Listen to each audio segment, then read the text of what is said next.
Siguiente paso dentro de nuestro proyecto, dentro de nuestra metodología de marco lógico, son los medios de verificación. Los medios de verificación hacen parte de la tercera columna de marco lógico y lo que hacemos con ellos es la obtención o consisten en la obtención de la información que nosotros vamos a usar para los indicadores. Recordemos que los indicadores son medidas que nos permiten medir el avance actual del proyecto para tomar decisiones a tiempo que nos permitan garantizar el éxito del proyecto a futuro. Entonces, dicho esto, los medios de verificación constan de una serie de pasos ya con el objetivo de garantizar que ese medio de verificación es apropiado y así garantizar que ese indicador pues, es adecuado. Pero antes de mencionar esto, es importante decir que si un medio de verificación no resulta apropiado para un indicador, lo que debemos hacer es cambiar ese indicador. ¿Listo? Eso debe quedar claro. Entonces, dicho esto, lo primero que se debe aclarar con los medios de verificación es la fuente de información. ¿De dónde proviene la información con la cual nosotros vamos a medir ese indicador? Entonces, esa información puede que provenga de un departamento de estadística o puede que provenga, por ejemplo, de las personas. Eso es una fuente de información válida. Siguiente, ¿cuál es el método de recopilación dentro de esa fuente que ya definimos? Entonces, el método de recopilación puede ser, por ejemplo, encuestas. Antes hablamos de las personas, entonces ¿qué vamos a hacer con las personas de determinado sector? Vamos a encuestarlas para determinar su impresión frente a un aspecto definido de nuestro proyecto, ¿vale? Con eso nos referimos al método de recopilación. Otros métodos pueden ser grupos de enfoque, encuestas, entrevistas, análisis contables, vale. A eso nos referimos con método de recopilación. El responsable de la recolección, esto es bien importante, porque el responsable de la recolección se debe definir en las diferentes etapas de la recolección de esa información. Entonces no es lo mismo, por ejemplo, con el caso que mencionamos de la encuesta a las personas. Entonces una cosa puede ser la persona que encuesta y obtiene la información, y otra cosa puede ser la persona que se encarga de tabular esa información y la persona que se encarga de analizar esa información. En la medida de lo posible, pues mucho mejor que sea la misma persona, ya, porque esto abarata mucho el tema de costos del proyecto. Pero pues, por lo general, en términos prácticos, se usan una serie de personas para la recolección de la información y otra serie de personas para su análisis. Tabulado y análisis. Entonces acá definimos esto en responsable. Acá se me fue esto, responsable de la recopilación, del análisis, de todo lo que tenga que ver con el medio de verificación para el diligenciamiento de ese indicador. Mencionado esto, vamos con los siguientes pasos.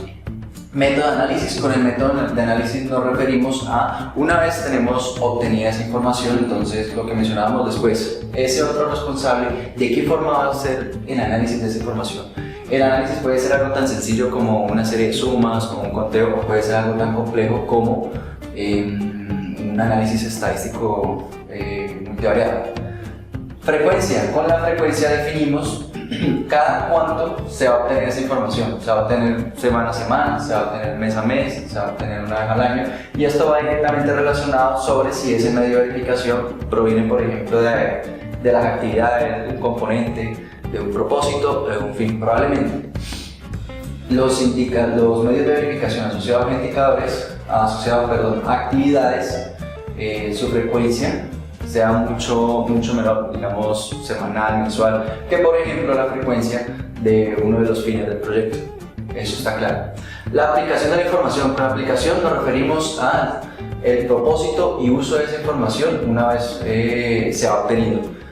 Ya terminando, la circulación. La circulación es, una vez se tiene esa información, ¿ya? ¿A quién se va a dirigir? Entonces puede que no sea la misma información la que se dirija a uno de los gerentes del proyecto y una información que se dirige, por ejemplo, a uno de los involucrados del proyecto. Entonces eso es importante definir a quiénes se dirige la información y qué tipo de información se dirige a esos quiénes.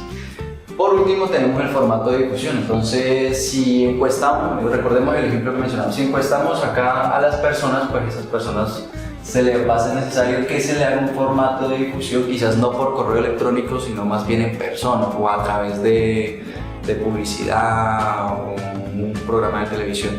Eso puede ser un formato de difusión. Otros formatos de difusión pueden ser, por ejemplo, presentaciones, publicidad, propaganda, radio, televisión. Definido esto, ya tenemos los medios de verificación y solo nos queda un paso dentro de nuestra matriz de marco lógico, que vendría a ser los supuestos. Ahora vamos a ver cómo se manejan los medios de verificación en el ejemplo que hemos venido manejando anteriormente. Vale, pues continuamos entonces con nuestro ejemplo. Recordemos, lo primero que debemos hacer es caracterizar cada uno de los medios de verificación. Para eso vamos a usar los 5 primeros aspectos que vimos antes en la clase. Entonces, el primero de los aspectos: fuente de información, método de recolección, responsable, método de análisis y frecuencia. Y aquí tenemos cada uno de los indicadores. Los primeros evidentemente harán parte de indicadores de fines, luego pasaremos por los indicadores de propósito, componentes y actividades. Esta sería la tabla completamente diligenciada. Recuerda que este ejemplo lo tienes mucho más detallado en ingenioempresa.com. Tomemos por ejemplo unos aleatorios. Vamos con el primero: aumento de la utilidad. ¿De dónde se obtiene la información para determinar si evidentemente se aumentó la utilidad? Eso se hace a partir del estado de resultados. ¿Cómo se recolecta? Se hace la revisión y envío de ese estado. El responsable es el analista financiero. El método de análisis es una comparación porcentual de estado financiero entre años. Entonces comparamos por ejemplo la utilidad del año 2017 versus la utilidad de 2016 y determinamos el porcentaje, la diferencia. Y eso se hará una sola vez durante el proyecto. Vámonos con otro, por ejemplo la satisfacción laboral. ¿De dónde se obtiene la información? Se va a realizar un estudio de satisfacción laboral. ¿Cuál será el método de recolección? El método de recolección en este caso sería la contratación de una empresa de servicios que nos preste ese servicio de estudiar la satisfacción de nuestro personal. El responsable de eso se encarga el gerente general. El método de análisis es el resultado porcentual por cada uno de los ítems que arroje ese estudio, y eso se hará una sola vez. Vámonos con otro, vámonos por ejemplo con la ejecución de capacitación de conocimientos técnicos. ¿De dónde se obtiene esa información?